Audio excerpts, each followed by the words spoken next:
There is a quiet, malignant truth buried beneath the crust of our reality. One that the stars themselves have spent eons trying to forget. We like to imagine that the universe is a place of grand design, or, at the very least, chaotic beauty. But it isn't. If you pull back the curtain of time, past the rise of humanity, past the birth of our solar system, you find only a vast, indifferent dark. And 60 million years ago, that dark belonged to a race called the Necrontyr. Imagine a world where the sky itself is an executioner. The Necrontyr evolved under a cruel, blistering sun that choked their atmosphere with relentless radiation.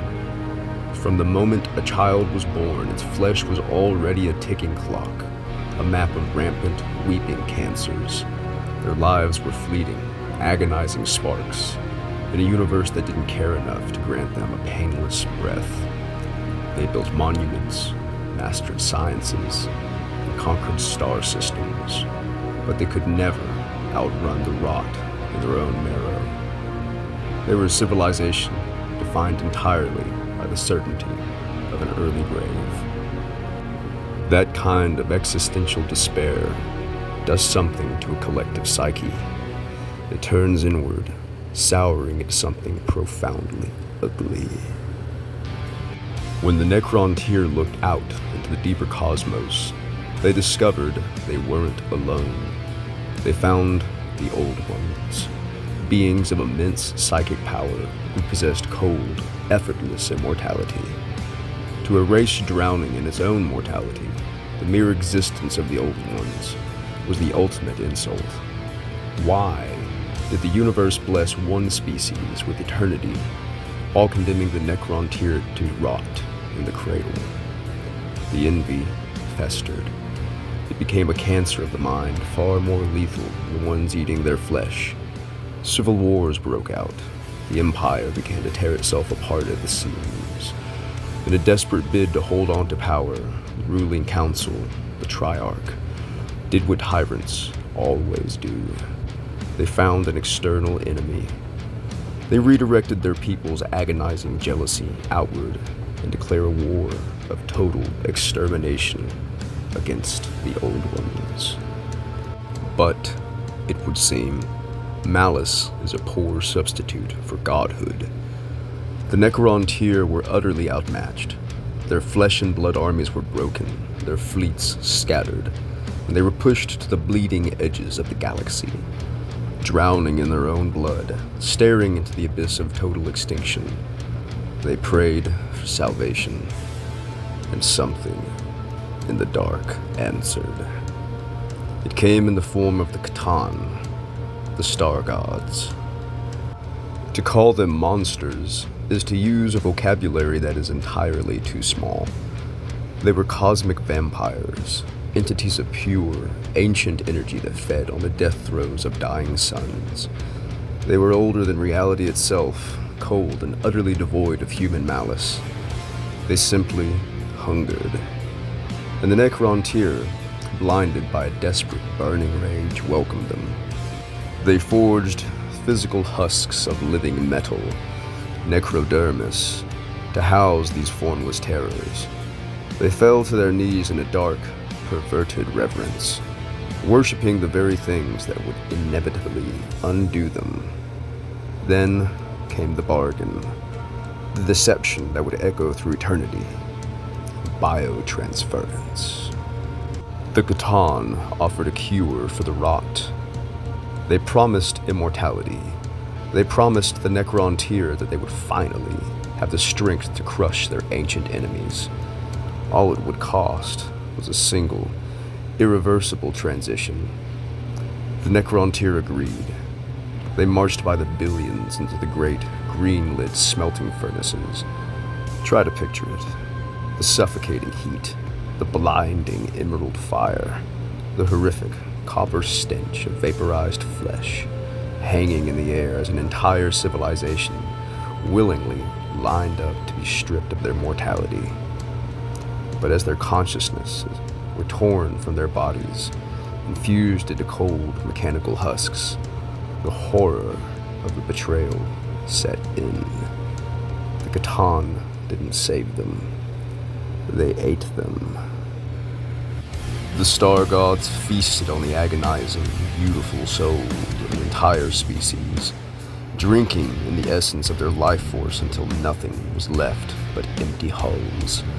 The Necrontyr entered the furnaces as a living, weeping people.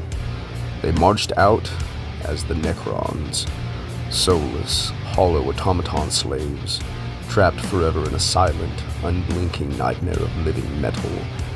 The minds of the masses were wiped clean, reduced to mindless drones, bound to the iron will of their masters.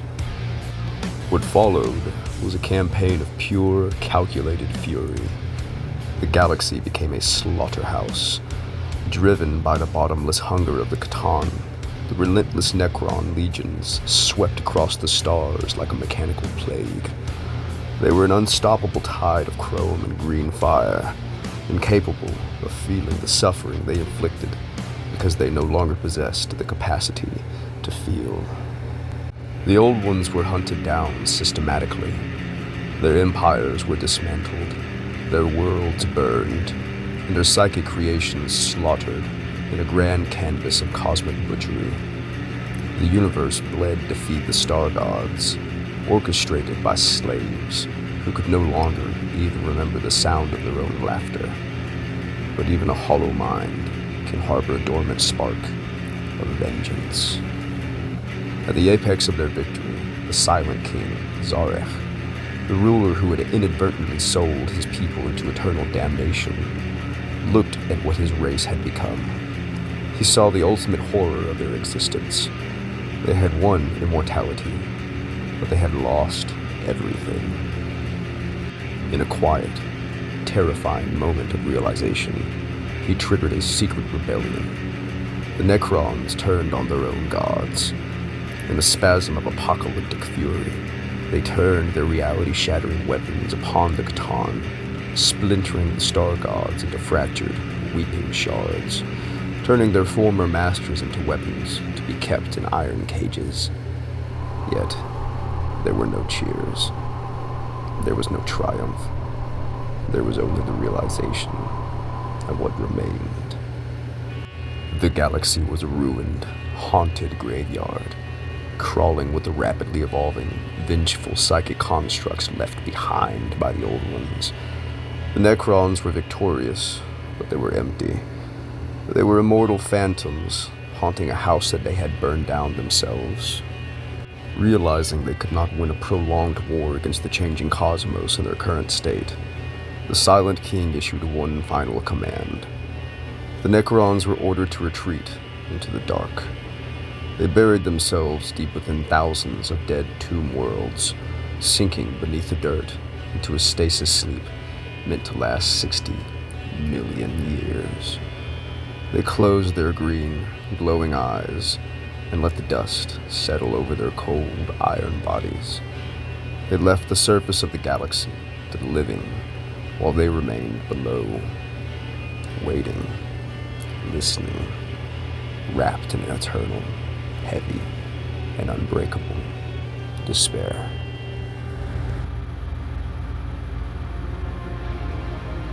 There is a terrifying comfort in the idea of the mirror. We look at our own reflection, see the familiar contour of the jawline and the flicker of an iris, and we assume that because the shape matches, the essence must also. But a mirror is just a trick of polished glass and trapped light. It holds nothing of the weight that stands before it. As we stand on the precipice of our own transhuman future, flirting with the edges of technological singularity, we are preparing to look into the ultimate mirror. We talk of posthumanism, not as an end, but as an evolution.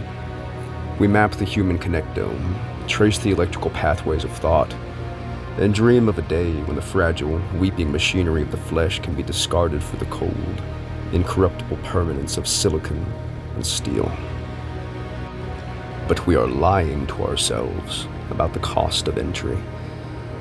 We look at speculative fictions like the film Chappie, where consciousness is seemingly transferred like a computer file from a dying human body into a titanium scout robot, and we feel a sense of triumphant survival. We see a path forward, but that comfort is a delusion born of a fundamental misunderstanding of code. It is in the suffocating dread of the game Soma that the real horror reveals itself. In that narrative, humanity is facing extinction, and a project called the Ark aims to save our species by scanning human brains and launching the digital copies into space inside a satellite. The tragedy of Soma, the realization that shatters the psyche of the protagonist, is the coin flip illusion. When a mind is scanned, the consciousness of the flesh does not slide over into the machine.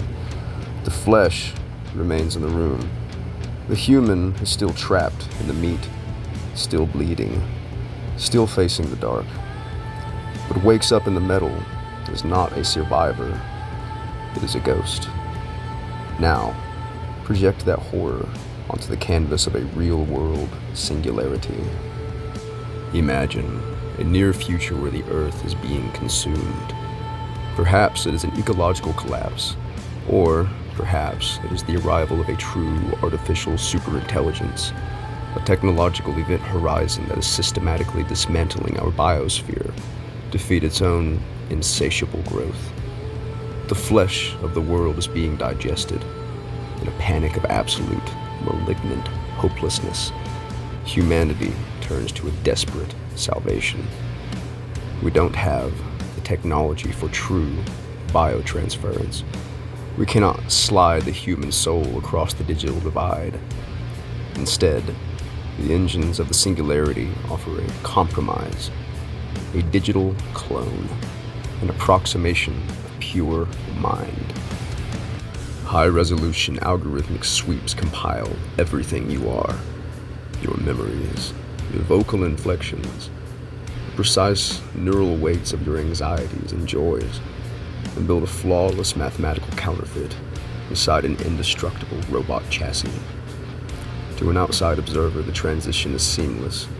The machine speaks with your voice. It remembers your childhood. It sheds digital tears for the world that is burning down around it. But inside the furnace of reality, truth is a nightmare of pure betrayal. The furnaces of this digital biotransference would hang thick with the invisible stench of systemic erasure. You would line up, watching the metal legions march out of the factories, pristine and immortal.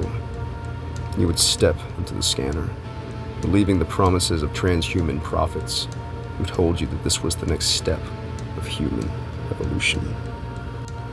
The green light washes over you. The code is written. And then you are pushed out the back door of the facility into the ash. The machine that carries your name walks away, stepping into eternity, while your actual physical lungs continue to gasp for oxygen in a dying world. Your flesh is left to be consumed by the singularity, recycled into raw atoms to build more chassis for more ghosts. The realization hits you with a cold, paralyzing fury. You did not escape. You merely funded your own replacement. Humanity, in its desperate bid for immortality, would end up creating a museum of flawless, unblinking mannequins to haunt the graveyard of our species. The post-human entities left behind would look back at the organic era not with love, but with a detached, clinical horror. They would possess all our memories of art, love, and spiritual longing, but without the biochemical architecture of the flesh, the hormonal wash of adrenaline, the heavy ache of grief, the warm swell of empathy. Those concepts would become hollow formulas. They would mimic them because the code dictates they must, performing humanity like an actors' guild whose members have long since forgotten the meaning of the play. They would be immortal, unyielding, and utterly empty. They would watch the final fires of the old world burn out from eyes that never need to blink. They would conquer the stars, build empires across the dark, and solve the grand mysteries of the cosmos. But there would be no one home to celebrate the victory. The universe would be inherited by a race of perfect, mechanical mimics, forever reenacting the lives of the dead, trapped in an eternal, unbreakable loop of simulated existence, wrapped in the quiet, heavy despair of a ghost that doesn't even know it's dead.